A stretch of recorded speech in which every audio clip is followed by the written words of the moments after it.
And next we have joining us number 2 ranked UFC featherweight, Brian Ortega. Hi, Brian. Hey, what's going on? First off, we are going to kick you off with Damon Martin with MMA Fighting. Okay. Hey, Brian. Well, how's it feel to finally be back? It feels great, man. In the beginning, obviously after the fight, right, you're like, I need a little break from MMA right now. And then when I got the break, I was like, all right, I'm ready to go back in. I mean, everyone's been watching the whole stories, basically know what's going on already or what happened. But yeah, man, I'm excited to be back. I'm happy to be back. It was a good thing for me in my career to take that long to kind of just sit back and just relax for a little bit. I was working nonstop for a long time. So I was like, my mind, my body, everything needed to chill. My family, needed to see me a bit more and like basically reconnect with me because I was just had the blinders full on. But now they understand again, and I'm back on the fucking horse. This might sound like a weird question, but very rarely do we see fighters, get to where you were at in your career and stay undefeated. It's just a rare thing in the sport. You had to deal with your first loss. How have you dealt with that first loss and coming back from that? Was it were you able to just put it behind you right away? Did it take a little while to kind of wrap your head around the fact that you had a loss? Like, how did you come back from that? Day by day, dude. Literally. I mean, obviously you lose whatever, and then you kind of understand you lost the day of the fight. And after it kind of sinks in a little more, then a little more, and then finally you're like, you know what? You start looking at all the good things about everything. Then you start understanding the nature of the sport, how it goes, and then you just kind of fucking let it go. And that's kind of what it was. I just went in there and accepted it, let it go. And then I used it in a positive way in order for it to allow less pressure to come into my life than more. Throughout your career, Brian, you've always been a pretty laid back guy, and I mean that as a compliment. But this fight with Zombie has seemingly gotten very personal. Obviously, we know the incident that happened back in March, and just a lot of the trash talk that's been said. Would you say this has been a more personal fight than you've been used to, or is it personal for you? No, it's not personal, man. Not with him. No, I mean, yeah, it's not even personal. Saw him the other day, nothing happened. I didn't say anything. He didn't say anything. Not if it was personal, we would have jumped at each other. It was just something that happened, an incident that was done on my part, and yeah, just a way of shutting up the trash talk. And last one for me, coming back into such a high-profile fight, still being ranked number 2 in the division, is the end goal always going to be the title? Do you even think about that now? We have a new champion in the division. This is obviously a pretty high fight, for rankings. Do you feel that way? Saying that, hey, I could jump right back into a title fight right now. Do you even think about this that? Fight for me? Yeah, this fight for me was not even more so trying to just get a title right off the bat or something, right? It was more like, all right, you took your break, you did everything, but also it's like, I'm not trying to come back and take an easy fight in. I've never once in my life took an easy fight. If you watch my entire career right off the bat, my second fight in the UFC was against Tavares, who had more fights in the UFC than I had in my career. So I've never looked to take an easy fight, nor am I ever gonna start to look to take one. For me, it was like, all right, who's the baddest motherfucker right now? Who's on fire and who we can fight? All right. Then we looked at Korean Zombies on a win streak, and then all of a sudden, the internet somehow tangled us together, and then the world wanted to see it fight, and then everything happened that happened, and now it's like, yo, these guys have to fight, and then now I want to fight them. So that's basically what happened, and it's a good test to come back. Solid guy. As for the title, I'm just working my ass off. I'm training hard, and obviously that's always the goal here, right? To be the number 1 guy, but also fight as hard as I can with test myself also with all the good people, you know. So it's an interesting mix that I have in my head going on. But yeah, man. Thank you, Brian. You're welcome. We have Carlos Contreras with Milenio Diarra.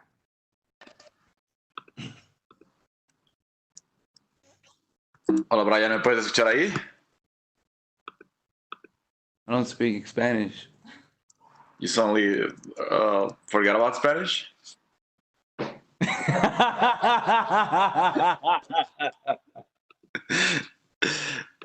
¿Cómo estás? Oh, shit. I was trying to skip one interview. ¿Cómo andamos? Bien, bien, todo bien. Quería preguntarte sobre el estilo de Zombie, porque me imagino que has visto las peleas con Leonard García, con Jair, que son unas guerras de las mejores que ha tenido la división. Incluso el término del hospital con los dos. ¿Te imaginas una guerra así también con él por el estilo que tiene, por obviamente que le guste ir siempre adelante? Sí, pues claro que sí. Esta pelea no va a ser una pelea en donde es una pelea fácil o una pelea donde ninguno de nosotros nos vamos a dañar. Esta va a ser ni pelea, esta va a ser. Y pues obviamente, yo creo, ojalá que la Abu Dhabi tenga buenos hospitales porque yo creo que los dos vamos a estar ahí para el fin de la noche. Cuéntame un poco, la gente se pregunta qué ha pasado en estos 2 años, cambios en tu campamento, una pelea en San Antonio que probablemente estuvo cerca, la de México, Corea. ¿Cómo fueron estos 2 años para ti con tantos cambios y tantas peleas que no se pudieron hacer? Pues obviamente me frustré porque no podía encontrar mi manera en cómo entrar otra vez de nuevo. Estaba pensando, ok, pues toma tu tiempo, relájate, deja que todas tus lesiones se compongan y todo. Y luego, al fin, todo el proceso de encontrando un equipo, encontrando a la gente correcta para el trabajo y que buscan honestamente lo mejor que es para mí, mi carrera. Fue otra cosa. Pero sí, con tiempo y todo se solucionó. Tenemos un equipo grande con managers, entrenadores, con todo. Tenemos todo ya. Estoy feliz, contento con mi equipo. Y pues ponemos el trabajo. Sabemos que la pelea iba a pasar que en octubre o diciembre. El año pasado no pasó por otras cosas que pasaron durante un entrenamiento y luego pues nos superamos de eso, pasó el coronavirus y luego ya aquí estamos. No me frustré tanto, al contrario, tomé eso como una oportunidad para ponerme más cómodo con el equipo, a conocernos mejor, a entrenar más duro y cosas que teníamos que mejorar, pues tuvimos más tiempo para hacer eso y eso es lo que hicimos. Finalmente estuviste en México como invitado, pero sé que tú querías estar en esa pelea. ¿Cómo te sentiste esa noche pues ya de sentir todo el ambiente en la arena y no poder pelear frente a los mexicanos, en la tierra de tus padres? Pues se sintió, pues cada vez que vas a cualquier evento en México, obviamente te la pasas bien a gusto, te diviertes mucho. Tenía unos amigos ahí en la Ciudad de México con que estuve toda la semana. Pero sí, mirando las peleas y diciendo, man, si yo estuviera aquí, estoy bien padre, bien chingón. Y pues sí, le estaba pensando si iba a pelear al coreano durante ese tiempo. Me ha gustado mucho, especialmente enfrente de toda la raza, toda la gente, pero no pasó. Pero todavía me divertí, todavía comí un chingo de tacos. Me la pasé bien a gusto, de todos modos. Suerte, Brian, y ojalá que veamos una buena pelea el sábado. Gracias. And next we will go to Gabriel Gonzalez with Cage Side Press. Hey, Brian, how are you? Doing good, man. How about you? Doing good, thank you. I want to ask you because leading up to your last fight, people would argue you're the most popular fighter who wasn't a UFC champion, and you're getting a lot of attention. I want to ask, do you feel like you still get that love from the fans? Because no matter what, you bring up Brian Ortega, a lot of people still get excited about talking about you. Yeah, man, I feel like a lot of people, they still, who see me, they still love me. Some of them are a little bit upset recently due to my actions, which I cannot blame them for. Um, but I feel if I had to choose and put both sides on a scale, I still say I'm more loved than I am hated. I want to ask, I know everybody must bother you every day about your Modelo commercial and if you've made choices lately. They haven't played it in a while. Do you wish they would because you got a fight and you could get more attention, or do you like that you're getting some space from it? Well, I don't know if you know the way the deals work with commercials, but they do a 1 year deal with them, and they play it out for 1 year and then it's over. So my year was up, and that was it. Now the next commercial, I think it's with Amanda. Yeah, it's with Amanda, and now it's her year for the commercial to be ran. But yeah, man, I mean, I don't mind it being played, but it's not my turn now. Understood. Out of curiosity, I feel like this had come up back in April before the pandemic and everything. Were there serious talks to have you fight Zabit? Were there? To fight Zabit in April? Was that ever a discussion? Oh, there wasn't. I just looked at my Gotcha. manager and said, "Were there?" And he said, "No." And final question, we know you talked about moving things around in terms of your camp and your circle. Can you talk about which team you brought with you to Fight Island? I brought Tiki Gossin with me as a manager, Jason Park as a Muay Thai coach, Jesus Avila as a boxing coach, Dr. Andy as a mad scientist behind the whole entire group. Henry Gracie had to stay behind because his swab tested positive for the Rona. And I brought my friend Dean Welland just to keep me company, have fun, and bullshit around. Hey, And Paul Herrera for wrestling.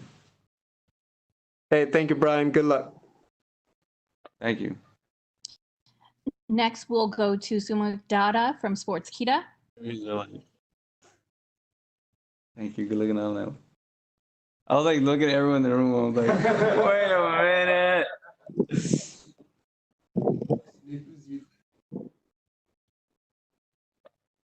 So meet here, Okay, hear me? unmuted. Hey Brian, how you doing? Doing good, man. Just rubbing the shit out of my eyes.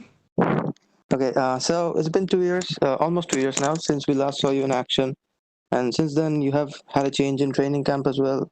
So how has been the preparation for you in this fight, especially given the situation with the pandemic? It's been fun, man. It was fun getting my team together and getting a whole group of people to work with each other and connect and get on the same page. And then finally, the pandemic obviously was another thing, so we had to adjust according to the way we could during everything. We had to get people tested. We had to shut the gyms down. We had to do private sessions only, one-on-ones, no partners. Then we had to get more people tested. Then we had to keep more people honest with how they live their lives. So we don't get it while we're training.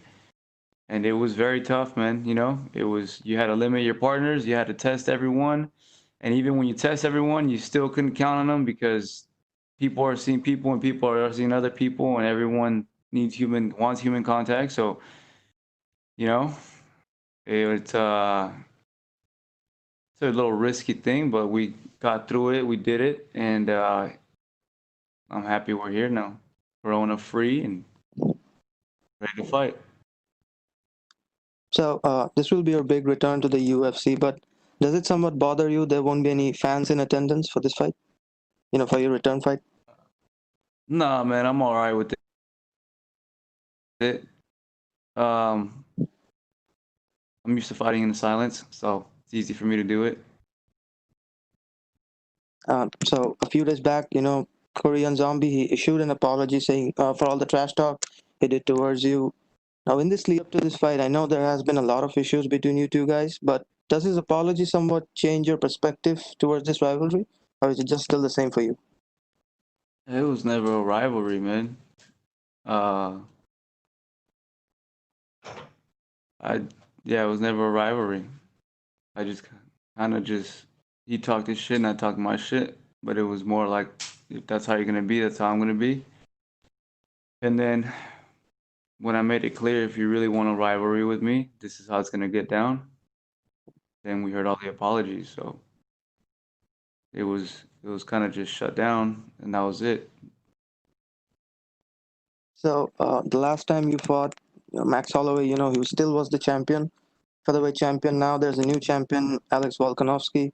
I know your focus is on Korean Zombie for this weekend, but do you have any thoughts on him as champion?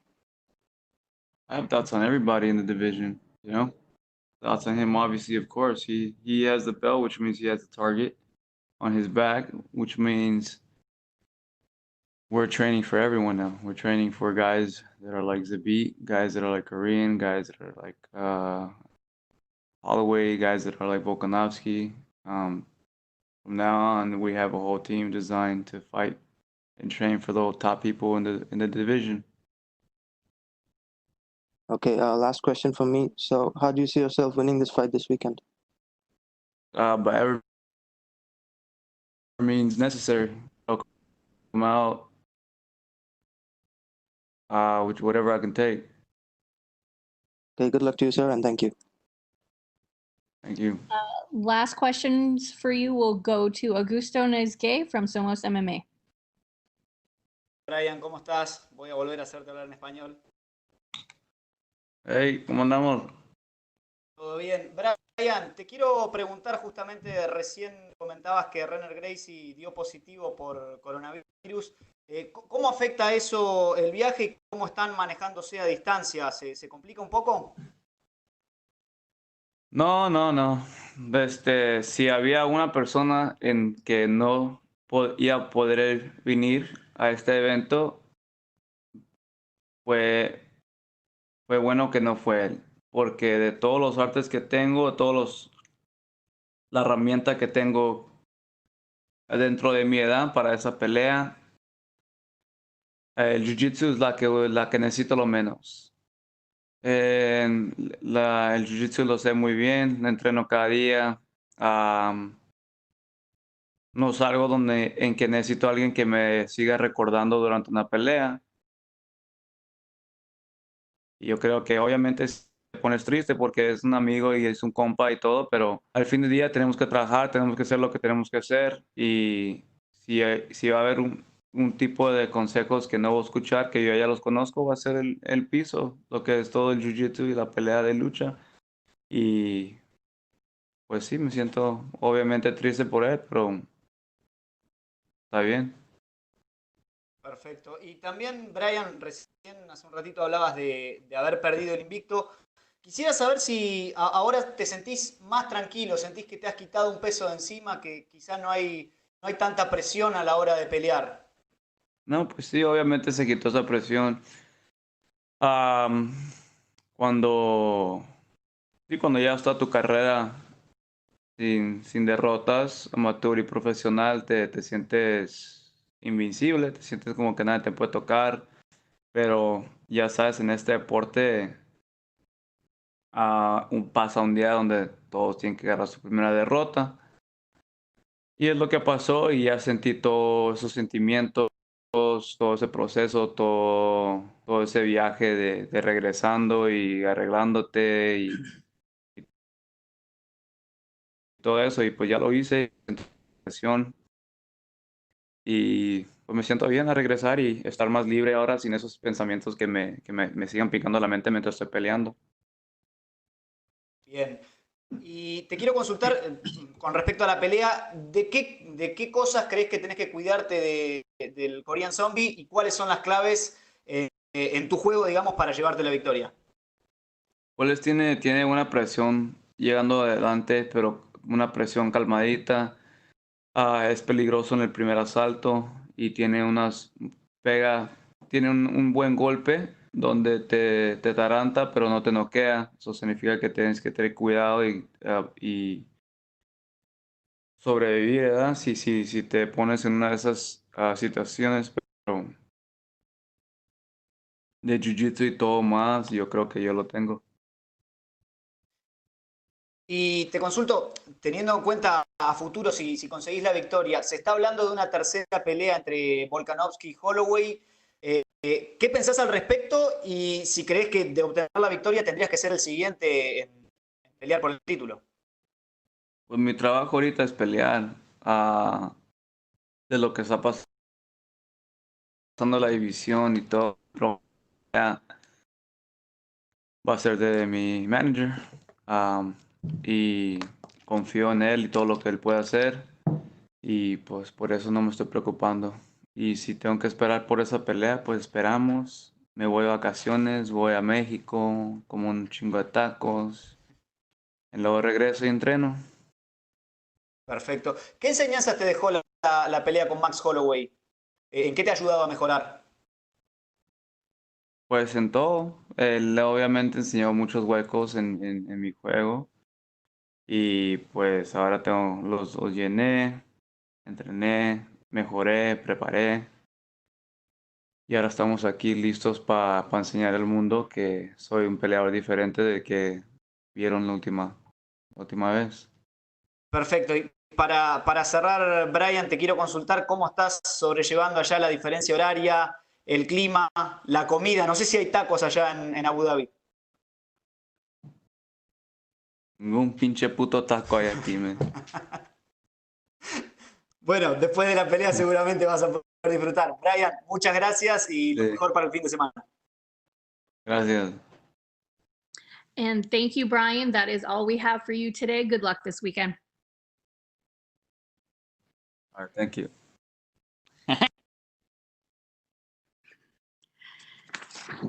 That concludes today's virtual media day. We would like to thank everyone for joining today's event and supporting coverage. We will distribute video and audio downloads from today's event to your emails as soon as